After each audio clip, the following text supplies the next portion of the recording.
Yeah, so for the food club, I was doing all of the website backend stuff, and it was really difficult. It was all PHP and HTML stuff. And when my husband had the opportunity to get an extra job as a janitor to help us make ends meet, he's a teacher, so his salary is not that big. And so we had to, I said, just give me one more chance. I can figure this out. And at the time, I was competing against people who do Upwork, or back then it was called guru.com, but now you've got Upwork and Fiverr. These people can offer services somewhat similar to mine with a language barrier for, you know, $1 to $4 an hour. I can't compete there. So I thought, I'm just going to go do it on my own. And I started walking around to every business owner I knew, shaking their hand and saying, here's what I'm offering. Anything. Do you need anything done? And then that's how the business is born. Oh, wow. So you literally pressed the flesh. You went out and actually met people and built your pipeline that way. To begin, I started with people I knew locally. They trusted me because they knew I was running this food club out of my house. So they thought, well, she has all those children, but she's getting things done, so maybe I can trust her. And I do have the corporate background experience, so I wasn't a total newbie. But then when I really wanted to kick it into high gear and actually grow outside of my local network of, you know, people I knew and relatives giving referrals, I started actually very organically. I wanted to grow my own business, and I joined a group of people on a 30-day challenge to grow their business. And I found my first 4 clients in there. Oh, wow. Yeah, so I knew what I was offering was what people wanted, and being able to, you know, have the confidence knowing that people wanted it helped me to branch out even further. Yeah. Very cool. Well, let's go from there. So the first question that I'd like to, like I said, I'm just roundtabling it. No pressure, just airing ideas and stuff. So first question has to, so with lead generation, how are people usually doing it wrong? And let's go with the parameters of, you know, you don't have $1,000 to blow on ad spend, and let's say that you're working remotely, you know, or the kinds of clients don't live near you, and it's impractical to be driving an hour a day to meet with the right kinds of people. So it's primarily going to be online. You don't have a budget for advertising. What thoughts do you have? Maybe what are you doing along those lines? Right. So a lot of people think, and this may have been the case 3 to 4 years ago, that you could grab a Facebook ad right when they started, you can pop in your audience, so you can grow your list. That was possible for very cheap. However, you were going to still spend a lot of money with practicing. You're still going to spend, you know, $500 testing your market first. But one of the things that people fail to do is find the audience first. I'm going through this with a client right now who came to me with her 4 courses written, and she wanted me to sell them. But I'm marketing, I'm not sales. And so it's really interesting trying to guide her along how this online industry works, how passive income works, and how you can't just kind of set a course out there without an audience and they'll find it and buy it. That is not how it works. So a lot of people think that the Facebook ad is a great way to go. And then when they start to hear that the minimum ad spend per month would be about $1,000 in order to have any success, they start to back away. And that's if you have a really good audience. If you do not have any audience and you're working with a cold audience, it's going to be a slower build to try and get those people in. But a couple of the things you can do is to network with people, find where they are. So like you and I found each other on LinkedIn. We're both service professionals servicing other businesses primarily. And so those people are on LinkedIn. It makes sense for us to go, you know, connect with people in an authentic way. Like, it's memorable. You're memorable and you stand out because we've had actual human conversations. A lot of people just think they can set like some automation autoresponder. Everybody's into automation. It's dead. It's dead. Personalize things. You have to, or you're not going to get anything. But if you want to grow your audience with quality leads, personal connections, one place that is really popular right now, because Facebook's algorithm is just junk for anyone who's trying to build a business online, is to go into Facebook groups and add value. Comment, network, answer questions, ask questions you would ask people to or your ideal client, what do they struggle with? What your words do they use? Yeah. I don't know if somebody said it, but maybe I did. But the best time to start marketing is 6 months before. It's You show up true. in a group and you don't pitch anything, you don't sell, you just be a friend. Just get Yes. to know people, make friends. 6 months later, you've built up that hopefully the equity, the trust that this person's not a hit and run marketer. It's silly how many people are talking on, especially on LinkedIn. That's where we live a lot. I do anyway. They talk about here's what it takes to be a good marketer, and then these beginners who are probably desperate for income, who need to make their business, and I get it, they need to make their business work, and they think that just dumping their link and running, with never actually having talked to the person, it's the same as somebody walking into your ice cream shop and handing you a business card and say, hey, I could make your business incredible, and then they turn around and walk away, and they're like, okay, in the bin. Right. But so don't you think that people who, and Go Get It is saying, yes, most clients don't get adding value. So when you're adding value, can you outsource all of that? Not typically. Like everyone's like, oh, you just hire someone and you outsource everything to them. If you do not start participating and really, putting your blood, sweat, and tears equity into this, you're not going to see maximum growth. You said 6 months of investing your time in order to have and that would be for a really good launch, right? That is so essential. And does anyone who come to you when they first want their marketing done think that? It's like, no, now we have to start working backwards. So let's do a 6-month program where I'm going to dig deep into your business and figure it out and figure out the best way to generate leads, but you're going to participate.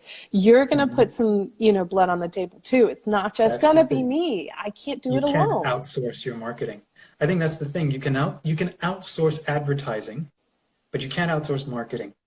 And I think that's a really interesting distinction. I can't remember the name of the lady, but she was on LinkedIn. She's one of the top LinkedIn voices, and she shared this really interesting insight about advertising. She was saying that whether it's influencer marketing today or running an ad in any of the numerous magazines from, that are popular today or in the last century, what you're essentially doing with that ad is you're borrowing trust.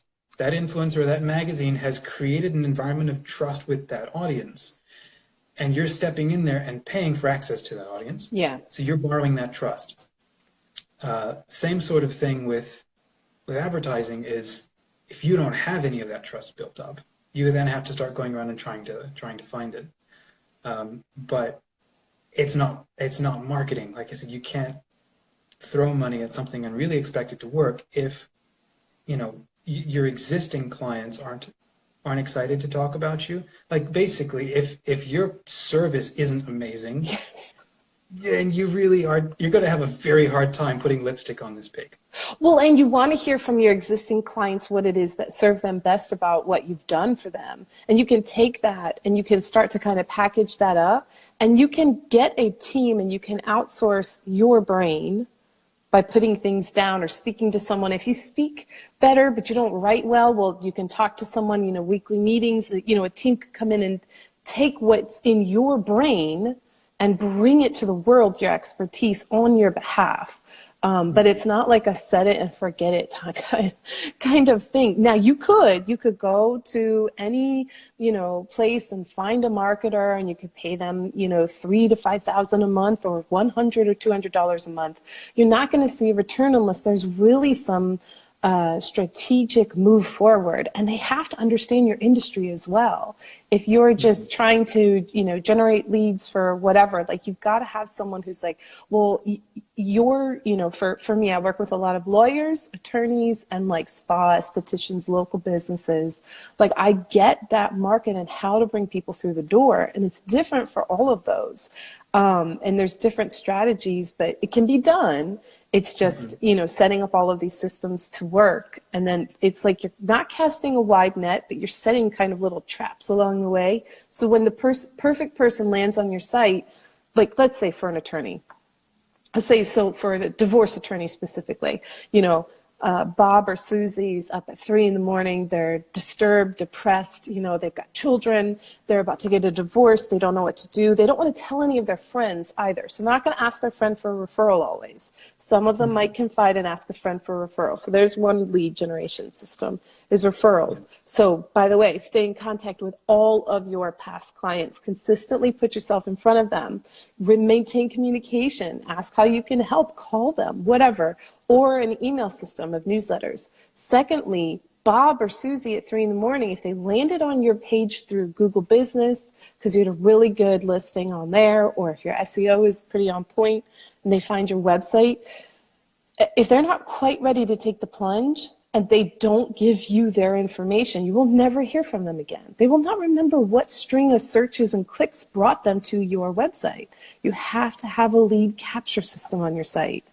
And it has to be more than sign up for my newsletter. I'm awesome and I say great things. So that's not going to be what they do. It's you're building the know, like, and trust factor, like you said. Yeah, go get it. Kudos for joining. He made a really great point. Essentially, investing in trust, and it's true. There's what I found is so funny is you've got this. We'll call it like the 3 phases maybe of business in my mind. You've got this sliver down the bottom, you've got this chunk in the middle, sliver at the top, right? So you've got down the bottom, you've got your small business in person, your mom and pop, where trust and meeting people and actually, knowing the person intimately and liking them is the basis for good business. And then you get sort of the middle part where you're like, well, I think we can dispense with that because we can do advertising and we don't actually have to personalize. And that's where most businesses are, and that's why we have a hard time trusting so many of them. You get to the top part. This is where the millionaires are. What do? They don't talk business. They have golf. They have dinner, and they have you over for family, and they get to know who you are as a person because whether you're at the top or at the bottom, you're at a point where I'm making a massive investment in you. It could be, could be 500, it could be 5 million, but relative, to the people, it's the same situation. I want to know that you're somebody I can trust, and that we're going to do well together. There's this hilarious little moment in that show. What's it called? Ozark. I don't know if you've ever seen it. It's a rough show. But I love it. Love it. I love it. Yeah. So I think it was in what, season 2, and what was the mafia guy? I don't remember his name, but he's this Latino, macho mafia guy.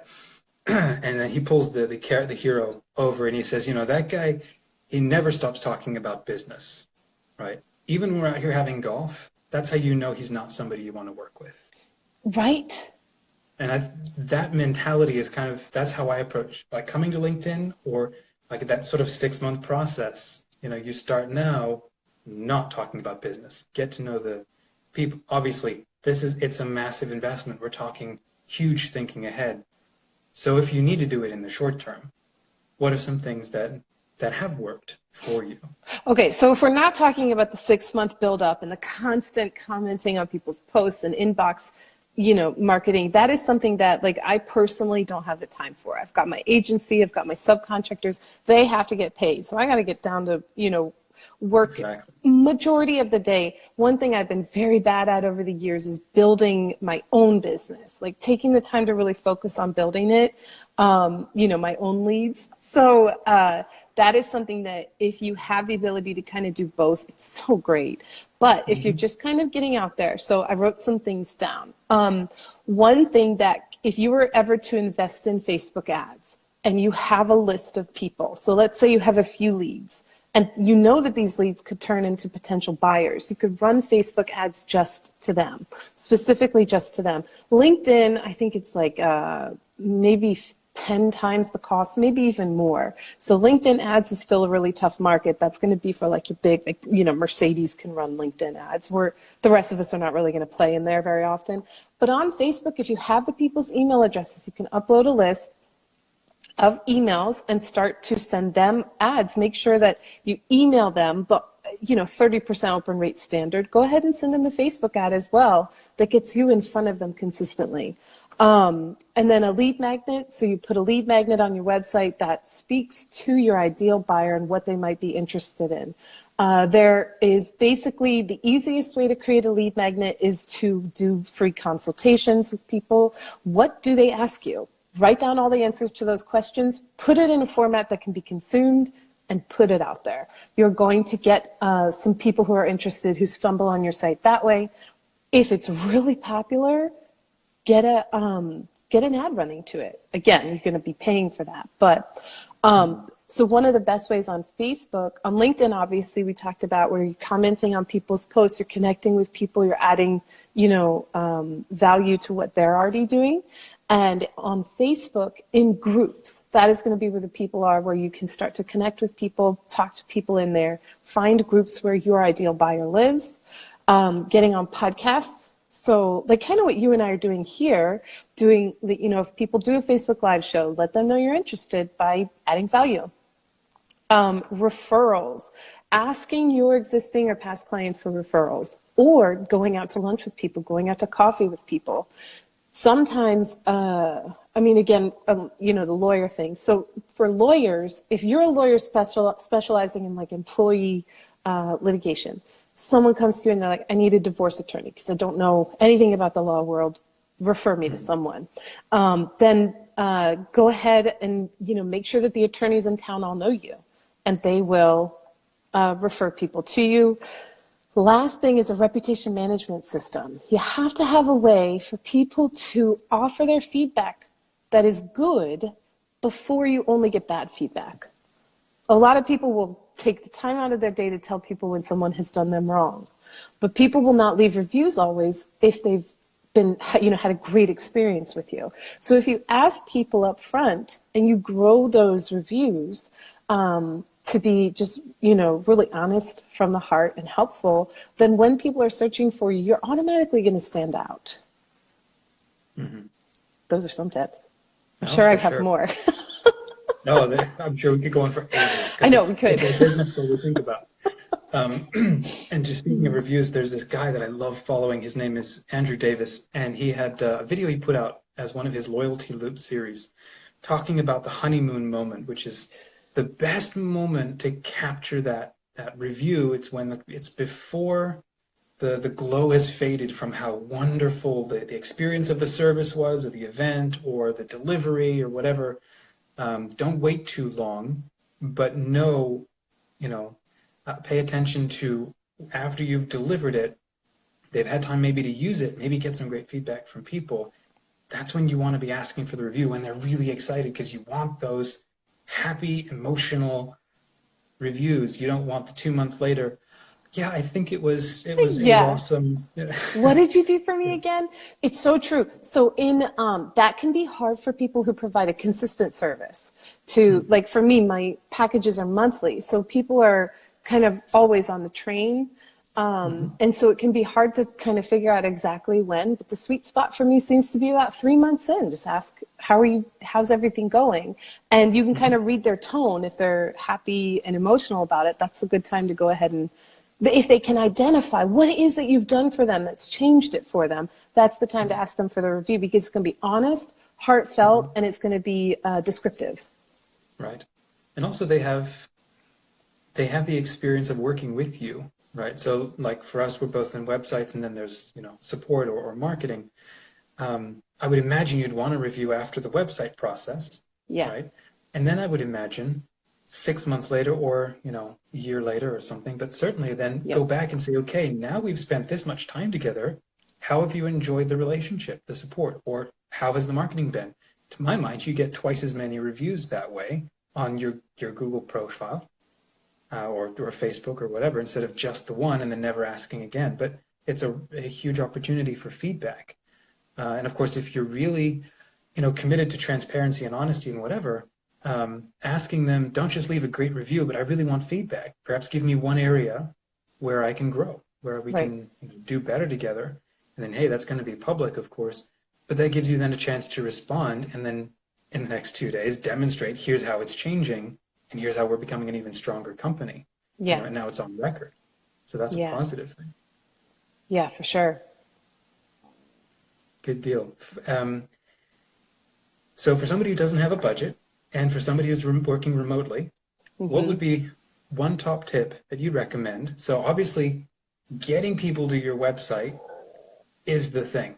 And finding your client is where it basically is your lead generation. Like once you could get them in conversation, if you're good at what you do, you can probably warm them up, cultivate, nurture that lead and whatnot. But that first step, getting them in the pipeline at all. Do you have one tip maybe that you'd like to leave with us?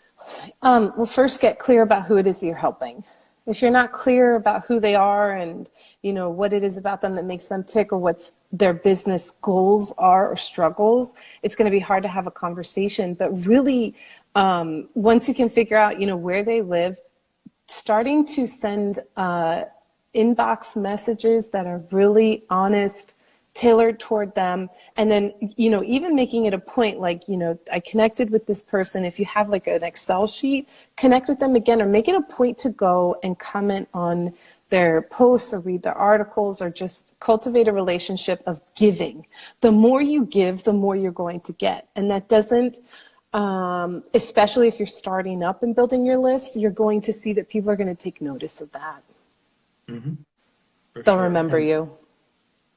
I have a sneaky suspicion, haven't proved it yet, but I have a suspicion that if you're messaging people on LinkedIn, that's like the highest value one-to-one you can have, and it's going to show up on your feed. So if you're messaging and you're being good about it and they're happy to talk back to you, you're going to see each other on the feeds, which is ultimately, the algorithm is like downplaying people you're not interested in. So if you're messaging them, it makes sense that you're going to see them as well, and you're going to show up more regularly, which is, that's the gold. But building that trust, having those relationships. I know that LinkedIn is constantly showing me that Dominic has, commented on something, or it's prioritizing things that you've commented on because it knows that you and I are interested in the same things. And that is not the case for all the people that I communicate one-on-one. But specifically those who I have a relationship with, who I like the articles that they like, or we both comment on something or whatever, it really does prioritize that for me. So I think you're onto something.